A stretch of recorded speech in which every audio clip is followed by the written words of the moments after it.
many properties you want to own? 20, 30, 40, 100? There's a quote, comparison is the thief of joy. This is what I know how to do. This is what I'm comfortable to do. This is what makes sense for my goals. We want to get you to the highest common denominator in the group, not the lowest. Hey guys, today in the studio, we have two great guests. If you haven't heard their podcast, it is Straight Up Chicago. Mark Ainley and Tom Shallcross. So this is going to be a phenomenal interview. Listen, learn, and let's grow together.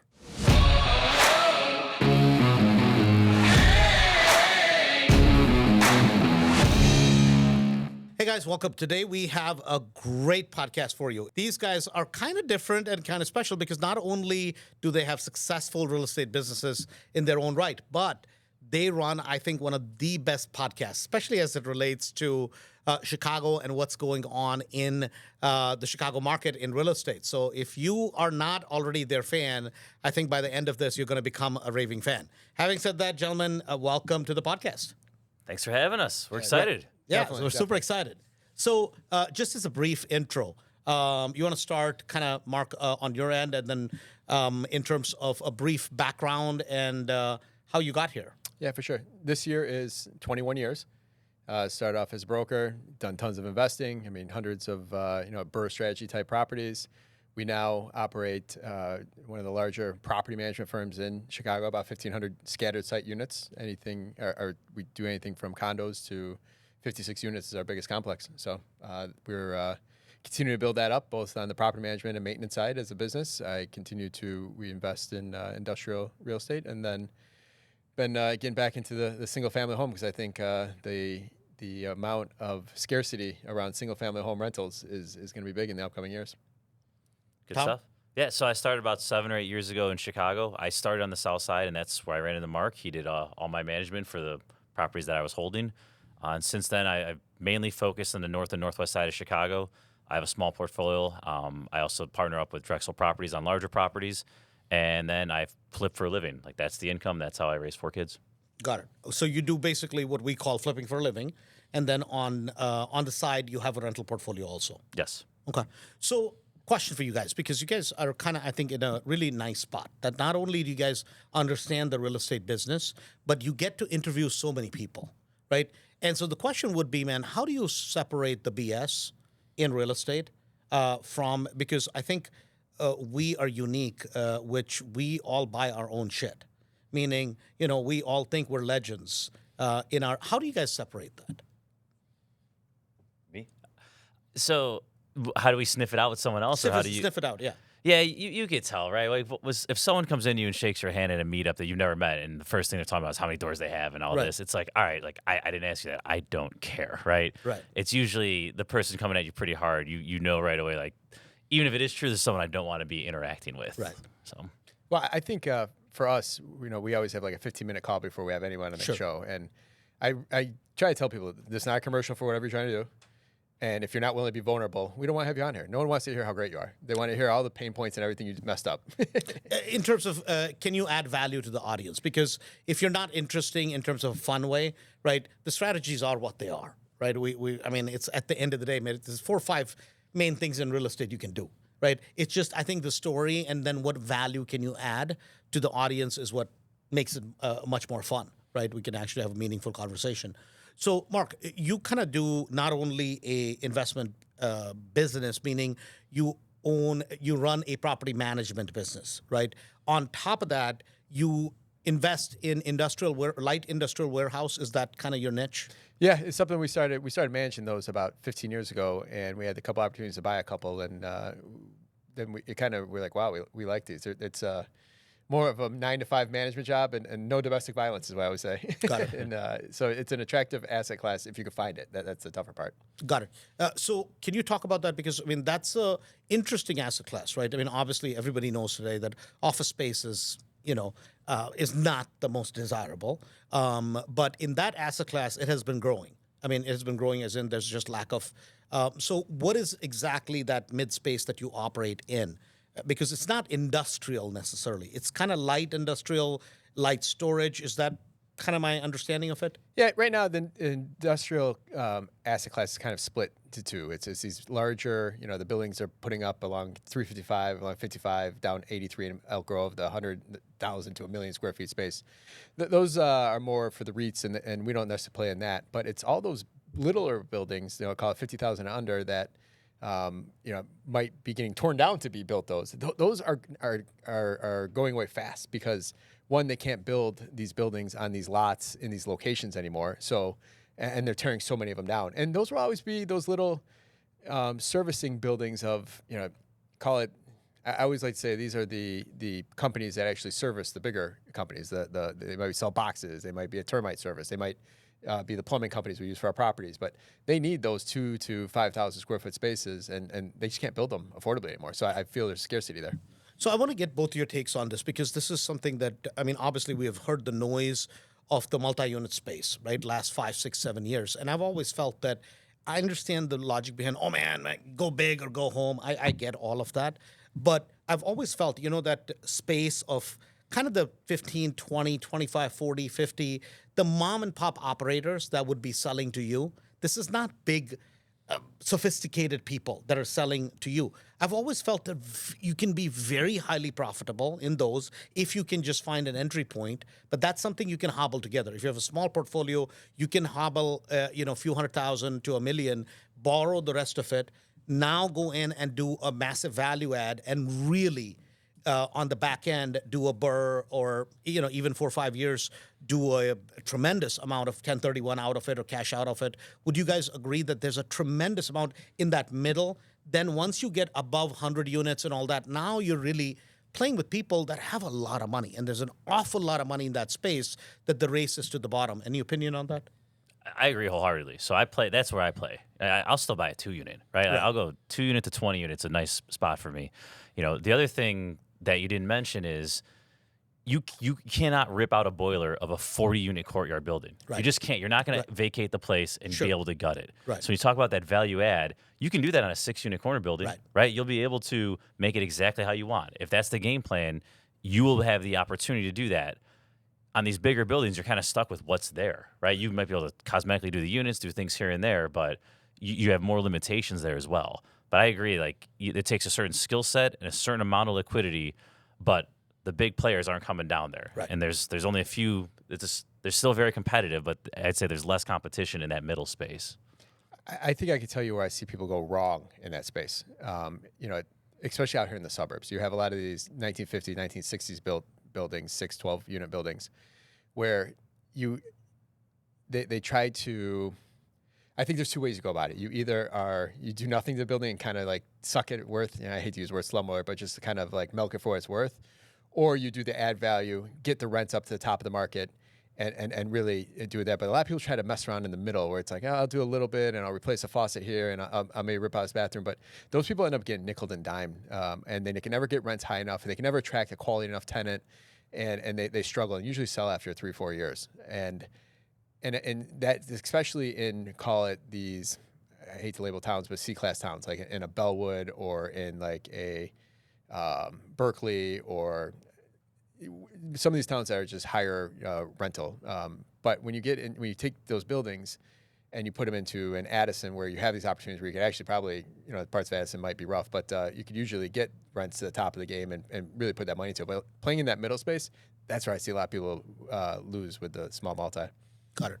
So the other part of it would be is that when you hear today, right? I don't know about you guys. Maybe you guys have better self-esteem than me. Sometimes I feel that I come from that era where, and used to be, I've gotten much better. That at a younger age, I was like, man, I'm going to do what the other guy is doing, right? The grass always seemed greener on the other side until I went on that side.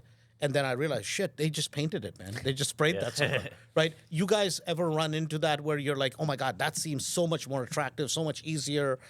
Today we hear, oh, AI will do everything for you, right? What's your take on that? Have you guys kind of chased a bunch of things and come back to what you do? You're like, no, what I was doing was pretty profitable. Yeah, well, I think for me, as I've been, we did the hundreds of BRRRR on the single family. And, the funny thing is, as we're doing those hundreds of units, we call it 50, 60 a year, there's always a thought of should we be moving up or moving out or doing something more, or going into those multi? And that was always just like this anchor around our neck from really maximizing what we were doing in the present. And, ultimately we end up focusing on the property management company, diving into industrial. But now we're back in that single family game. It's like, man, if I would have just stuck with that, I would have been a lot further along. But I think the problem you run into with real estate investing is people are always looking at what other people do and they follow their lead versus looking at like, this is what I know how to do. This is what I'm comfortable to do. This is what makes sense for my goals. And then going after that. Andrew, you said earlier, like there's 5 different ways to make money in real estate, right? Like, there's not. It's been proven for hundreds of years. Right. Like just pick one and go, right? Like that's it. And when what happens is it gets challenging, it gets too tough. You get your teeth kicked in a little bit, and you go, okay, well I'm gonna go do this now, right? And instead of just fighting through it, because no matter where you go, you're gonna have to fight through it. So you might as well just stay on the path that is best suited for you. Well, so take anyone in your mastery, anyone we know, anyone in these circles here in Chicago real estate investing. We're all doing this because there's a level of entrepreneurship or drive, and the biggest discipline any of us can have is focus. Without that, you start chasing all these other, all of a sudden doing car washes and all this other stuff. And I think anyone that's listening to this is in that bucket of like the staying focused is really the discipline that will help you get further. It's funny. The other day, there's somebody from Mastery. I'm not going to mention her name. It's a woman, right? And you guys tell me if this is right or wrong. So in 4 years now, I've known her. At the time, she had 0 properties. Started with about $100,000. She's like, Andrew, that's all I'm going to risk. And let me just test you out if your theories work, right? Today, I think she has 35, 40 properties, most of them rentals. Some of them are Airbnbs, whatever. Huge appreciation in the last few years. And net, every single month, net, $40,000 a month. And she calls me. She's like, I'm frustrated, because I haven't bought any multis. I'm like, listen, call up all the quote-unquote multi people and have them show you the numbers. Are you willing to show your actual net every month? She's like, oh, no problem. I'm like, how many people do you honestly know that net out 40 a month, right? And she's like, well, maybe you're right. I'm like, no, not maybe. Believe me, I'm right. Right, we're chasing ghosts a lot of time in real estate. Would you guys agree with that? I mean, you guys know an awful lot of people in the industry.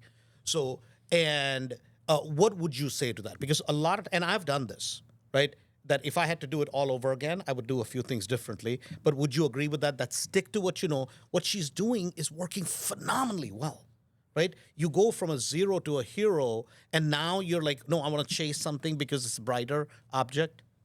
Yeah, there's that. There's a quote, comparison is the thief of joy, right? You see someone else doing something you can't do and you want to do it, right? And as human beings, we just get bored or complacent. It's why we live in a country with a divorce rate of 50%. Right. Like get bored of, and so you want to do something else. And that's what Mark said. You have to have the discipline and the focus to stick the path, because the path is good. The path works. You get kicked around a little bit, but overall it works. What she doesn't realize, and a lot of people don't realize, is the system or the network she built up doing what she's doing, building out that cash flow, is a different network she'll probably have to build to go in the multifamily, finding the deals, the maintenance. Now, also you're ripping out boilers. You're doing, you get into a 20-unit building, nothing capex under $100,000. Yeah. So it's a whole different network that she even has to build, and a lot of people don't recognize that. And the other thing is that whenever you make a mistake, like I have a property right now in Schaumburg, and I'm off by $20,000. Right? I mean, I'm not saying I'm happy about $20,000, but man, I don't even have to think about it. It's $20,000, right? I bought it for $200,000. The back end value is bloody about $400,000, right? $420,000, and I'm like, okay, it was supposed to be $80,000, now it's $100,000, right? It's no big deal. And I have another 18 projects on the way, and I did all the numbers any which way. Like, listen, every year I buy 25-30. Every property has $150,000 net equity after rehab. You cash flow like a son of a gun. I'm like, the hell more do I want, right? I mean, I don't know personally, and maybe there's something out there. I'm like, besides selling Coke, right, which I haven't tried, I'm not about to, but it's kind of hard to find, right? But I think sometimes what happens is the repetitious boredom is what people master. People who are great at something, they understand repetitious boredom, and by the time we see them in their 50s, 60s, 70s, like, oh my God. Because literally, multifamily is done well over a long period of time, you'll be pretty well off. Same thing with single family, same thing with 2 or 4 units. And I think a lot of times whenever we take the eye off that ball. If something's working well and you don't have to think about it, keep doing it rather than go chasing ghosts, right? Would you guys agree? Yeah, I agree wholeheartedly. Well, I think people lack a lot of times the why. Your example there, I'm sure she doesn't have something she's driving towards to help, with a bigger cause. Right. I struggled for a few years after, once we were able to start making payroll consistently, like Sure. that was a grind. Sure. And then all of a sudden I'm like, all right, I lost some of this chaos. What do I do now? Like you lose that why. And I think real estate investors fall into that trap all the time. Like I'm making this, I'm doing good. And like, what's my why? And that's why I try to help people talk through of like, oh, what are you going to do? What's 10 years look like from now? Kind of painting a picture to see where they really want to go with this. And usually that helps them kind of back into what they need to be doing next. So I want to put a couple things about Chicago, right? Because I feel we're very blessed to be in a very fortunate market, right? And Chicago is just unique. Third largest city in the country, right? Third largest population draw. A lot of people leaving, all the craziness. Like I always feel the steeper the climb, the less the competition. And if you can figure out how to be good at that, man, you can make money hand over fist. Because this nonsense I hear, oh my God, everybody's going to Indiana, everybody's going to here, everybody's going there. I'm like, guys, you don't understand. You can literally sit on a mountaintop and pop off like a sniper, onesies, twosies, and they're so bloody profitable here, right in our, and I'm like, go anywhere else in the country and try to duplicate what we can do here in Chicago. It's next to impossible to do. And I went to Florida and we didn't lose money, but I lost 2 years, right? And I did it gung-ho, 40 people from Mastery. And I'm like, hey guys, we only want 26. 40 people literally joined. And today, and I'm not afraid to admit it, we literally built almost 150 single family and 2-unit buildings. Now, we still own a lot of the 2 units, but if I was to do it over again, I would have never done it. I would have doubled down on the Chicago market, right? It was just one of those things, we all had this itch, and stupid me talked a bunch of people into it, right? I mean, and I take 100% responsibility, but at least it was a lesson learned. And I'm like, man, listen, why is it that I'm going to Florida trying to build 100 new properties, 200, and I'm losing my shit over it because I'm like, oh my God, I talked to all these people, now I feel guilty, right? Into going to Florida. Why not just buy 100, 200, 400 more? How much easier would that have been? Yeah, existing network, the game, like just quality of life, right? It's so much better. The other thing too is 25% in the city, 25% of the housing stock is 2 to 4 units. Yeah. Like that doesn't exist anywhere else. Like that's so awesome. And we just take it for granted. We complain about pricing and all the other things. And it's like, no, like you have this opportunity most people do not. I love the moat that's put around Chicago, the headlines. I talked to a lot of people like, oh, I'm nervous. What about the pension? Like, who cares about the pensions? That was a headline 40 years ago. Right. Like, that is the exact reason why more people are not coming here. Now, the other cool thing is we have a lot of out-of-state investors here. Right. But they are really focused on the C and D class areas, leaving the rest of it for all of us locals that we know what's going on. It's fair game. Like, so like, I love that conversation of like the opportunity. Like, that's great. You know what? I don't know where Chicago will be in 100 years. Yeah. But in the next 20 years of my time horizon or how I can make money, the amount of money to be made in the next 20 years is humongous here still. And that's what people got to focus on. Right.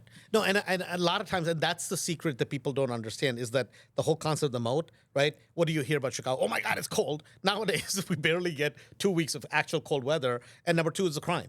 Crime, when you really look at Chicago, it's actually much safer than St. Louis, much safer than Memphis, much safer than most of the country. Yes, there are certain pockets of Chicago, clearly, right, that have issues. But actually, relative to the kind of mass of how big the MSA of Chicago is, man, those are really small areas that give Chicago a very, very bad rap. And it literally is that the learning curve in Chicago is steep, but once you master that, it's actually for 9 million draw of people, it's a very small real estate community, right? Yeah. And the margins, I mean, what is interesting, what you were talking about, is 25% are multi-units, 2 to 4 units, right? Which there are very, very, very few places you can go anywhere in the country where literally within a 20-mile driving radius, you can, I mean, how many properties do you want to own? 20, 30, 40, 100? I mean, just write it down, I mean, literally, and you can get there. The other thing, what about Chicago, what I found very unique is you don't have as many wholesalers. You clearly don't. All the hedge funds took a beating and left, right? Your national competition is virtually zero. Yeah. Right? In Chicago compared to anywhere else. You go to Florida, you go to Tennessee, you go to Carolinas, obviously Texas, Florida, your Nevada. And that's where a lot of times people don't realize how lucky we are to have the craziness. I mean, in our market, that you go to one suburb on a $200,000 property, taxes are 10 grand. You go to the suburb next door, and it's $4 grand, $5 grand, and you can make money hand over fist. But you have to understand that pulse of the market, right? You really have to. So you mentioned something, which was the C and the D suburbs, and a lot of times, areas where a lot of out of town they want to do the turnkey sort of thing. Yeah. Because I've always been against that personally. This is just me. That you basically, somebody else skims out all the kind of the real meat, and you're left with the leftovers. What's your opinion about that? Are you asking from the standpoint of being the buyer of Being that? the buyer of that. Being the buyer of that stinks because you don't know. A lot of times the turnkey providers, when we're doing all the burrs, we were doing turnkey, but we were doing 80% gut rehab. So we knew that these guys are going to be good for maintenance a couple of years from now, for a couple of years. And I think as a buyer, a lot of that turnkey product ends up being lipstick on a pig. We always ran into the issue of the houses that had some good things. And we're like, we'll just go put 10, 15 grand into it. And they start pulling things apart, and you realize it's like, now someone put 40 into it, and we're back to almost our normal rehab that we do. So we realized, like, we just need these, the turnkey stuff just doesn't work. And a lot of times ends up, you pay too much and end up getting nickel and a dime for it. Got it. Tom, so you did something interesting. You started out in the South Side, and then you went right next door to your own home. Yep. You live kind of in the north part of Chicago, like, right? Why? Because flipping in the South Side is very different than the northern suburbs. Yeah, so two things. One, it's what attracts you there is price point, right? You can buy a lot of houses at with not a lot of money, which is great. And then also the returns, what they look like on a spreadsheet compared to what they are in reality, right? Because you're walking in a couple more issues. So in my head, I thought, okay, we'll scale this down here. We were doing that. Meanwhile, we were still flipping on the north side. So I was still active up there, and that's where we were making our income. And after a while, you just start realizing, like, all right, this isn't working, right? Like, I have my partner is a general contractor who's very good at, high-end gut rehabs. We can't utilize that down here. I know the north and northwest side of Chicago very well. I have liquidity. What am I doing here, right? Like, why did I have to go grind this out or take a phone call at 5 p.m. to go deal with something? And plus, the amount of your air conditioning is stolen. You're broken into 3 times. You do get hardened, right? You're just like, all right, just another day at the job type of thing. But at the end of the day, like it's easier just to be in a B or an A area. Right. Like it's peace of mind, and you can still get similar returns. You can get returns that are better once you factor everything in, but you can get similar spreadsheet returns if you do the work to buy at a deep enough discount. Correct. So I guess that's what leads me to because the key thing that people don't understand, you can be in certain parts of Chicago where you're going to have to you buy the house cheaper, but you have to do $100,000, $120,000 in rehab. You can be another part of Chicago where you can go in and basically do $30,000, $40,000 rehab. When you look at the net result, if you're making 40 here, you're making the same 40 for a lot less work, and your deals are not going to fall apart. And a lot of times, but Andrew, I bought this property for 80, you bought this for 130. I'm like, dude, would you rather buy a property for 80 and do $100 grand rehab? Or would I rather buy a property for 130 and do 40 in rehab? You pick, right? I'm like, less rehab is better because that's where the pain in the ass factor comes in. And a lot of times people don't kind of realize that, right? That becomes a big issue. So I guess the big issue today is people are struggling finding properties. Yep. Right? I mean, where are you guys finding properties? So it's a hodgepodge. I'll give a plug to Deal Machine. I've started using that, and that's been great. You can send out the flyer. Are you driving for dollars, or? I'll do that. I'll pull the list from it. I'll import my own list that I've had, like whether from PropStream or ListSource or whatever. But like those, I get a decent response rate from because it has the postcard with the picture on it, which is great. Just from the podcast and from being around in the neighborhood, I get some at-bats from brokers. Sure. I get things handed to me, admittedly. And it was just we still go grind things out. Like we see a FSBO sign, we see a for rent sign, we call. 9 out of 10 times they tell me to go piss off, and every 1 out of 10 you have a conversation, and one of those 10 end up being something. So we just kind of grind our way through, and we do these high-end flips. You only need a couple of them. Like, you don't need to be doing 20 deals, a month or whatever. Like, you can do just a few of these and do pretty well. Mark? Yeah, for us, we bought 4 properties this year, Class A neighborhoods. They've all been wholesalers. One was an REO broker that got me the deal, however he did it. But it was through a relationship. But the other ones were through wholesalers. And for me, I am a broker. I even tried giving up my commission. Like, Sure. hey, I'll give you my commission. Just Sure. help me get the deal. And I still am seeing these things go so crazy high. So I've used the MLS as simply a reference or a way to feel better of the stuff I'm buying off the market. Sure. What I'm getting it for. Well, one more, because you said broker. The other thing, too, is when we have these conversations at a meetup or whatever, say, hey, anything you bring to me, I'll give it to you on the back end. Right. Right? Like, all of a sudden, you have people in your camp you might not hear from for a whole year. It's like 101 of building relationships with people, right? Be kind so to simple. people, right? Be ready to help. And I think it goes back, man. Net and bottom line, there's no scarcity of deals. It's your mindset. I mean, it genuinely, like you said, like mailing is a very old thing, right? Driving for dollars. This is not like something innovative, but I think the people get away from the basics, and the basics still work, right? The basics. So the other couple points you guys mentioned. Number one, you're going back to single families, right? Why? What opportunity are you seeing? Well, we're keeping up with the industrial side of things, but on my personal side, I've started doing the single family. I feel these Class A neighborhoods have so few rentals. They are undervalued price-wise. Look at this. So new construction anywhere in, call it DuPage County, Right. you can't find new construction for less than $600,000 right now, Right. which means your $250 to $350 small ranch, which I love these small little ranches with a basement, will be $350 to $450. And right now you're getting about $2,500 rent, and those will be $4,000 rent in 5. I'm kind of looking at 5,000 or 5 years out. Yeah. And my goal is if I could invest in about 20, 30 of those in the next couple of years, and that'd just be. People always joke, what are you going to do if you ever sell GC? And it's like, I'll probably just self-manage and do my own stuff. Like, that'll be fun to me.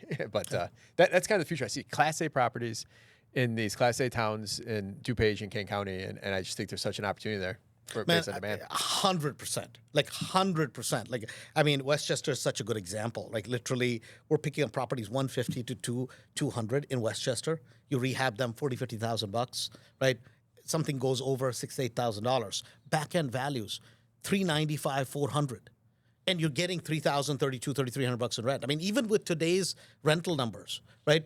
$720 for every $100,000 you borrow, right? Times 3, that's $2,100 plus add taxes, whatever. But if I'm getting $3,500 in rent, right? You have all your money recycled out, and you get $600, $700, $800 cash flow. You're like, it's better. The margins are better than they were in 2012, 13, 14. It's absolutely mind blowing. I'll tell you what the devil's been on my shoulder though is when you get that Burr appraisal and you have 100,000 over, and he's like, man, maybe I should just sell it. I mean, but the problem is, how do you replace those assets? That's what I'm saying. Right? Like, I mean, it's impossible. And a lot of times people are like, well, it doesn't work. I'm like, no, show up to us. Works. We can show you hundreds of properties, Yeah. right? It works, and it works like a champ, but you got to work it, right? I mean, and this is where a lot of times, so I guess that leads me to something you came back to. You're like, man, listen, 2, 3, 4 good deals, 8 good deals, right, can make you a lot of money. Yes. Right? And I hear this from all the quote unquote masterminds making big 6, 7, 8-figure bullshit. Right? I hear this all the time. Right? They're like, oh, we're doing 100 deals, 200 deals. I'm like, dude, I can't even count that high. Right? I mean, literally, if you do 20 good flips, genuine, honest flips, you make a shitload of money. I mean literally a shitload. Right? And I hear this all the time, and it bothers me. I'm like, if you're doing that many deals, where the hell is the money, right? Why is it you have to ask me for a couple $100,000, right? I'm not even claiming that we're doing that many. I'm like, 20 good properties, oh my God, that is phenomenal. Can you explain that on the margins that you guys are doing, what is the margins you guys are looking for on flips? So it's a little bit different for us. We're in these A neighborhoods, Sure. but so let's say, like, I'll give you a recent example. We do very extensive rehabs, very high end. The last deal we did, we bought for $720. We put about $380 into it. Thought it was gonna be $350. Sure. And we sold at $165. Right. So factor in the holding cost, factor in whatever. I split that with my partner, the GC, so I'm not paying a GC fee. I'm paying him on the back end. Right. But you're clearing 6 figures, Right. right? Like, you don't have to do a lot of those. Right. Now, some of them are going to go wrong. And also, in my head, I don't ever want to have like maybe I want to have 2 of those going at all times. Right. I don't want to have an overlap of like 4 because if things hit the Something fan, goes under, something goes sideways. I have to run at a high margin because I don't have plan B. Right. You're doing your Westchester thing, you can rent it out. Right. I don't have that. Sure. I'm taking a loss on all of these Right. if things If hit the something fan. goes- right. So you can't be doing 10 at a time, at least in my opinion. Right. So you do 2 or 3 of these at a time. You do 5, 6 over a year, and that's the game plan. Like it works. Like it, No, I mean, I agree with you. And I always feel like that we always look at it 20% of ARV, right? Or the rehab amount. So you're selling a property of 400,000. I want to make, ideally, in an ideal world, in 6 months, I want to make 80. Now, reality is you're not probably going to make 80. You're going to make 65 or 70. But if you shoot for 65, you're only going to get maybe 20, 25. And that's not enough, right? So we say 20% of ARV and or the rehab amount. So if rehab is 60, I'm happy with the 80, which is 20%. But if the rehab is 100, and now it's going to take me 9, 10, 12 months, then I want to make more. So we always look at greater of the 2 amounts, rehab versus all of that, and in 6 months. Because a lot of times I see this with rehabbers, they lie to themselves, right? All the time. They're like, well, Andrew, I just made $100,000. What do you think? I'm like, dude, I have no idea how much you buy it for, how much you fix it for, how long did it take, right? Well, I bought it for 400. Then I put another 300 into it. I'm like, okay, it took you 2 years. Well, how do you know? What, gee? I mean, it's common sense, man. How long is it going to take you to go pull the permits, to do that much work? You made 100. How did you live for the last 2 years, right? And a lot of times it's like we get this ego satisfaction out of going, oh, yeah, we ripped $100,000. I'm like, that means nothing. You clearly don't understand how to run a business because this is stupid. What you're telling me makes no sense. Wouldn't you rather do smaller stuff and get consistency of returns? Because now you can do what you're talking about, which is flipping for a living, which is you can actually make a living doing flips because otherwise you're just broke. The money's already spent before it comes in. So yeah. No, and going back to I misinterpreted the first question. How do we interpret things? We've had to change that and actually expect higher margins now because you're borrowing hard money now is in double digits. Right? It wasn't 3 years ago. Sure. So we look at something today versus then, and you're like, wait, why isn't this a go or is it a go 2 years ago? Like you need almost better margins now. Like things are more expensive to do. Things are more, but what is funny is the wholesale margins have gone up. The flip margins have actually gone up. You would think they would have gone down, but they've actually gone up, which is kind of a lot of times people don't understand. Is that one time we used to operate on that, bought it for 60, and if I can flip it for 160, in reality would only go 50. I was happy, man. I made $26,000, $27,000, Glendale, Streamwood, Hanover Park, Hoffman Estates. I was like, dude, I'm a genius. Now I'm like, I'm horrified. $25,000 profit. I am horrified. So it's kind of interesting as to what has happened. But I mean, this is kind of cool. So for new people getting started, what would you say to them? Where do you start today in Chicago? It's typically, I think you have 2 ways of, maybe 3 ways of getting going. It's either A, you come to a group like yours and join Mastery and invest into the playbook, or you partner with somebody that's done it, or you go out and figure it out and screw it up and you learn the hard way and you learn something. There's value in that too. But I always have people say, hey, you got these 3 directions. Which one are you most comfortable with? You get the trailblazers that are like, I'll just go figure it out. I think I would have been a trailblazer if I had that question asked 20 years ago. But there's so much opportunity. We got a couple people in our office that are teaming up with other people that have done stuff, but that's how they're getting their education, by the partnership. I guess I would just say don't dabble, right? Whatever you're going to do, like, do it. Like, just commit to, I'm going to spend this amount of money. I'm going to do it for 24 months. And then at that point, if it doesn't work, I'll reconsider. But, like, you have to commit to you're not going to try this for 30 days and be like, you know what, real estate doesn't work. Like, that's where people fail. Like, real estate does work. It's you didn't wait it out. You didn't go through the punches. So I would just say, like, elongate that horizon. Whatever you're going to do, it's all in for X amount of time. And then reconsider, adjust if needed. So you can't be in real estate. The real estate has to be in you. Another way of saying it. Really, it really has to be, you got to eat, breathe, and sleep it, right? So having said that, we're supposed to do a role reversal. You guys are supposed to be shooting questions at me, and I'm supposed to be in the hot chair. So Anytime. All right. My goal today was to get some questions that you normally are not asked. So Sure. hopefully you're prepared. I gave you the cheat sheet. But we got in the business about the same time, you and me, 21, 22 years ago, and in the same market even. Irrelevant to my question, but here you are. When you start measuring your career in decades, you start reflecting. Yeah. If you could do it over again, like what are some key things you would have done differently? Man, I think I started with flips first 3 years, 2008, 9, 10, and then we started buying rentals, small basic rentals. At initially, townhouses, kind of, single, basically townhouse condos with one entry point out, meaning no hallways because hallways wouldn't sell in the suburbs of Chicago, and then single family properties. If I had to do it over again, number one, I would hire more judiciously rather than taking my problems, dumping it on people with inexperience. Biggest mistake we ever made.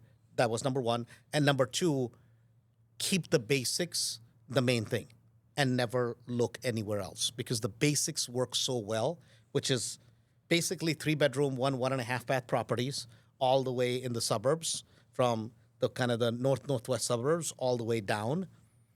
BC neighborhoods. I should have just kept my brain there. I would have a lot more properties. Period. Discipline, right? I'll take the inverse of that question then. What's the next 10 years for Andrew? What's 10 years, 20 years? Like, where do you see Mastery going? Where do you see you going individually? Like, what's on that vision board there? For me personally, I've decided that every year I want to add 25 properties in A and B areas, right? Right now, I think I'm somewhere around 122, 123,000 net a month. I want to get it 250. That's my net goal, right? Each year, whatever I do this year, I want to add 25 to 30,000 next year because rentals run behind, meaning if I'm doing something this year correctly, that means the results are going to show next year. Correct. So each year, I want to add 25 to 30. If I'm doing that, automatically for every 10 houses, I add $1 million in equity, and just pure equity, just based on purchase and rehab. And I'm very happy with that, right? For Mastery, we intend to expand. Today, we have about 1,800 people that have about 25,000 properties in Chicago, rentals. We want to expand that nationally, specifically in the women's arena and specifically in the Hispanic network, because that has grown. I mean, if there's the United Nations, it's Mastery. Literally, we have, and it's a demographic reflection of Chicago, right? Chicago is made up of neighborhood. Every neighborhood is some kind of ethnicity from some world. And literally, we see that today in Mastery. And it's kind of funny because, we always prejudge, at least I do, right? We have our expectation, oh, this is Hispanic person, this is Indian, so you got to own a Dunkin' Donuts, you got to be a doctor or engineer, right? I mean, we have, and it's kind of what is cool today is literally today we have people in the Hispanic community or be the Polish community in the trucking business, whatever. And you ask people, what do you do? Man, I got a landscaping business. You got any properties? Yeah. How many? 20. Really? Wow. You got any debt? No. I mean, we get to meet so many people. It's funny, we have a lady who's blind, right, in Mastery. And she's got, 25 or 30 doors? She's blind. And I'm like, ma'am, what is wrong with you? Don't you realize you're blind? You're not supposed to be able to do this, right? And she's not blessed because in Mastery. I'm blessed because she's in the group, right? And I've had that. At one time, it was like, oh, I'm going to save the world. And genuinely today, there's so many inspirational people that I get to meet because of Mastery that it helps me grow rather than vice versa. Hopefully, of course, we are able to make an impact.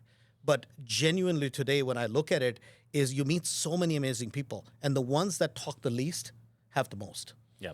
Right? That's something that I have realized is the people who are the quietest ones in class, and you ask her like, oh my God, I got 19, 20, 25. And we met this one lady, Chinese lady, she's like, Andrew, I'm in this business. I don't really like it, but it makes money. 22 properties, all A suburbs, northwest part of Chicago, all paid off. Like, how did you do this? Like, you should do the class. I'll sit in the audience. No, I mean, it's so awesome, right? It's so awesome to see that. And she had a management problem. She wouldn't collect rent. She's like, Andrew, I'm so busy that I can't. And I literally referred her to somebody. I'm like, ma'am, right? Literally, you're so good at buying, right? You could just refer it out. I gave her your number and somebody else's. And so it's been a huge blessing, man, for me. So, well, maybe on the tail of that question, you can only you amass money, and there's always a dream of being able to do whatever you want and have options. You're getting there, if not far past there. What is really the why then of doing all this? What Man, gets you up listen, in the morning?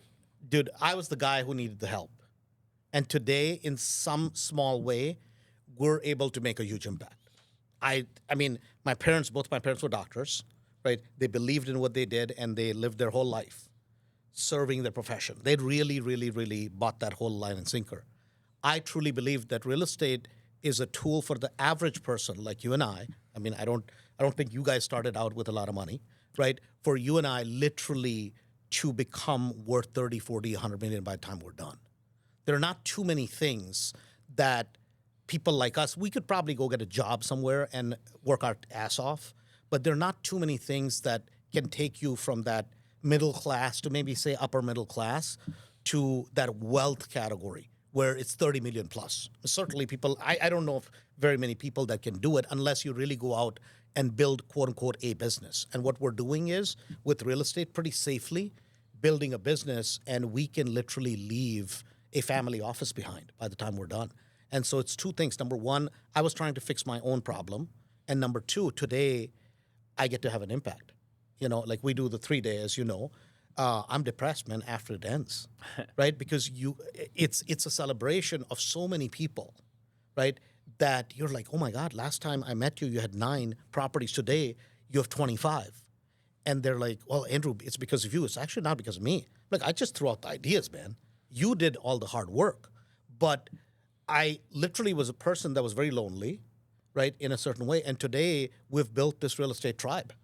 And, there are 2 types of people. Either you can join the world outside, and then you have to be a part of that group, or you build your own little world.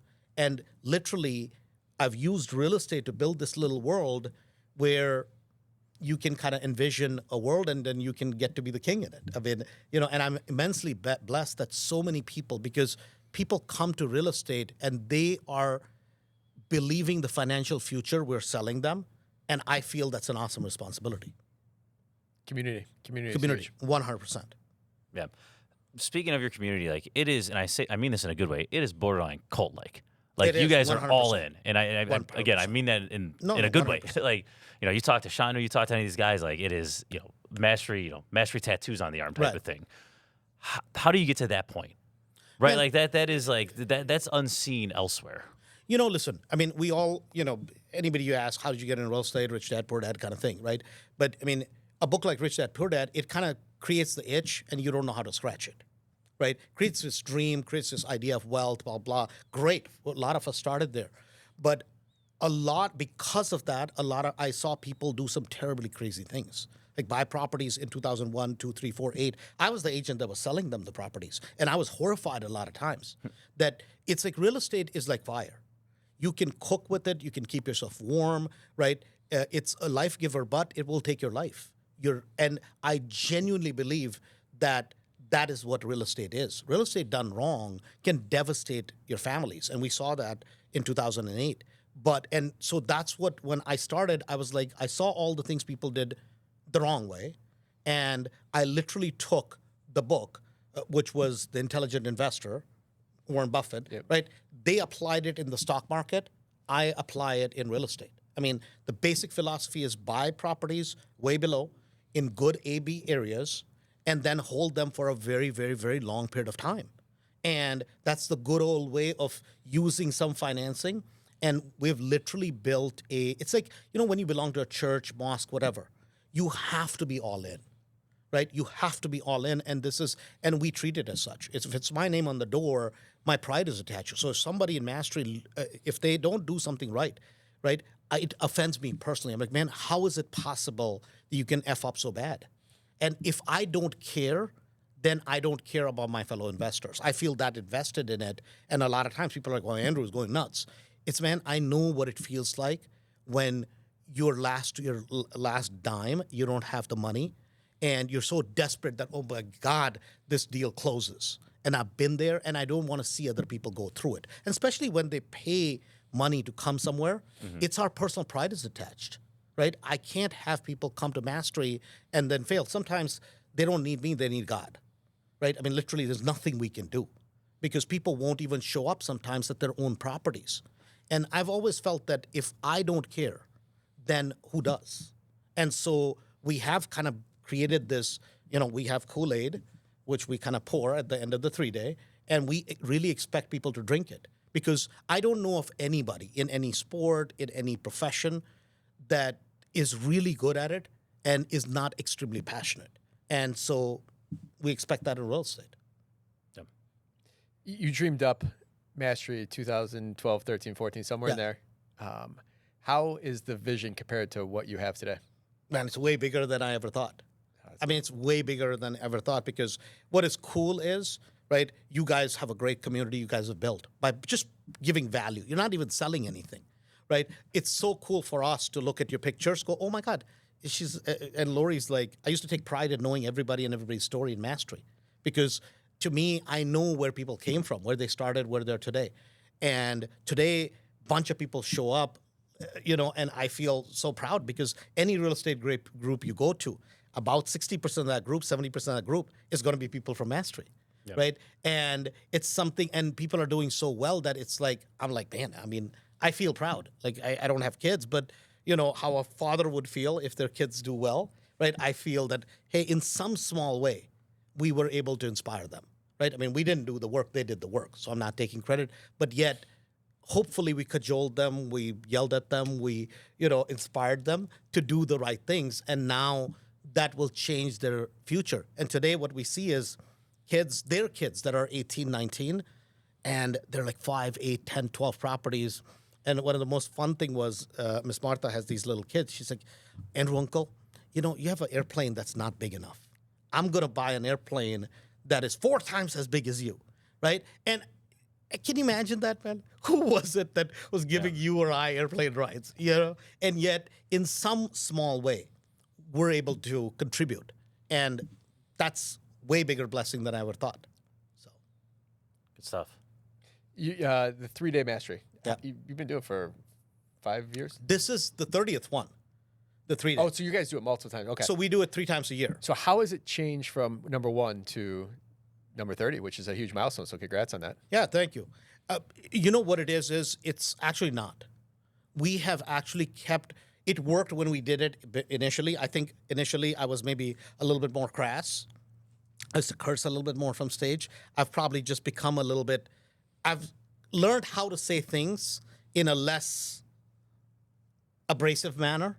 I've become a little bit more politically correct. I'm not very political. But what has happened is today it's not about me, right? Initially, I was out there to prove I'm somebody. And what I've realized is it's really not about me. It's, are we serving, if you come spend time with us, are we inspiring you and are we moving you forward? And so today what we try to do is rather than, oh, it's Andrew's thing, it's not Andrew's thing. It's the story of every single person that is there that is able to share their message. Because a lot of people may not relate to me, but they'll relate to somebody that's there. And if we do that and if we make an impact, I think we've succeeded with the 3-day. And so that's how the 3-day has changed, that it went from my story to everybody else's story, and I don't matter. I'm just a conduit to other people's success. What's your thoughts on investing in your real estate? As people come to you, obviously, Mastery, there's a fee for it, an investment, we'll say. Why do you encourage people to go that route? So, I was like, when I was a struggling real estate agent, I went to a guy at the time, he was supposed to be the guru of real estate by the name of Mike Ferry. He's now old and still he's there. And he was very controversial, but people who liked him were just, and what it did was from me being a struggling agent to not even being able to pay the entrance fee, literally for $250 to $300 when I went to his first event. In about a year and a half, I was making $150,000 because it's not that he said something that I didn't know, but what he did was he held my feet to the fire. Right? And he cajoled me that, hey, I was doing the right thing. I was doing the right thing. I was doing the right thing, and challenged. And literally, I'm sitting in a room, and he's yelling at a person sitting next to me. And this lady, I'll never forget this, kind of really bald lady, right? Older lady. And I had just made $200,000, right? So I couldn't wait for the question to come up How much money did you make, right? I could not wait. I'm like, when is he going to get to it so I could brag, right? And I remember finally when the question, she's like, I had a bad year. My assistant's here. This year, we're really going to focus, And I'm like, she's like, so how would you? I'm like, oh my God, 50 transactions. I made $225,000. I was so proud of myself. She's like, young man, that's so good. And she's clearly an older woman. And I'm like, oh, how about you? Because I'm like, I really showed her up. She's like, last year we didn't quite do that well. We did about 1.2 million. I'm like, oh, shit. Right? And it's like, and so I think what happens is when you join a group, what our goal in Mastery is, we want to get you to the highest common denominator in the group, not the lowest, right? Doesn't matter what you've already done because it's history. But the race is what is possible for you, because the God-given potential for me is different, for you guys is different, for all of us is different. And I genuinely believe that we're all on a long hike. And what our job is to support each other along that hike and just basically encourage people along, right? So when somebody comes to Mastery, please, if you just want to waste your money, please don't show up. I don't need the money. I'm okay, right? But if you're that person that says, no, I'm serious about it and I'm going to buckle down and I'm going to take this thing seriously, right? That's the type of person we want. If you're a legend in your own mind, please, we don't need you, right? We don't want you. I hope you nothing but the best. But we want that person that says, hey, here's where I am. Can you get us to X place? We don't encourage big, huge multifamilies. That's not what we do. We want people to think about it. Can I get to 10,000 a month net cash flow? Can I get to 20, 30, 40? We measure the success of a person based on their net cash flow a month, not how many flips they do. If they do flips, they do it for making a living, right? But yet, every year, what the measure of success is, last year you were at 20 net a month. Where are you this year? Where are you the year after? Because that is a legacy you leave after you're gone. The flips, that money is going to get spent. Yep. So we genuinely want people who are not going to only come do well for themselves, but then are they willing to give value back, right? Because you guys are here not because you don't have anything better to do, right? But you guys give back. I don't know why you give back. You clearly have a reason, right? But you guys give back. And we want those kind of people because I don't have all the answers, but certainly, hopefully we can encourage people. Love it. Community and accountability is the what I took away from that. Yep. I always joke around. I pay a personal trainer only to get me to show up. 100%. I got to do the rest of the work once I get there, but he motivates me to get there. One last question, and we can wrap up. Your legacy. A long time from now, you're going to pass away. What do you want to leave behind as your legacy, or what do you want people to say about you? Man, I think I would be very happy if somebody said that he gave more than he took. And if that's all that's said, I'd be very happy. Because then in more ways, because we're a product of people around us. So clearly a lot of people have helped me get here. But hopefully if I've done the same back and hopefully I left it a better place, then I've served my purpose. That way, it's like one of those things, right? How do you honor your parents? I always feel they did it through medicine. I hopefully do it through financial literacy to other people that were in my position when I started. Love it. That's awesome.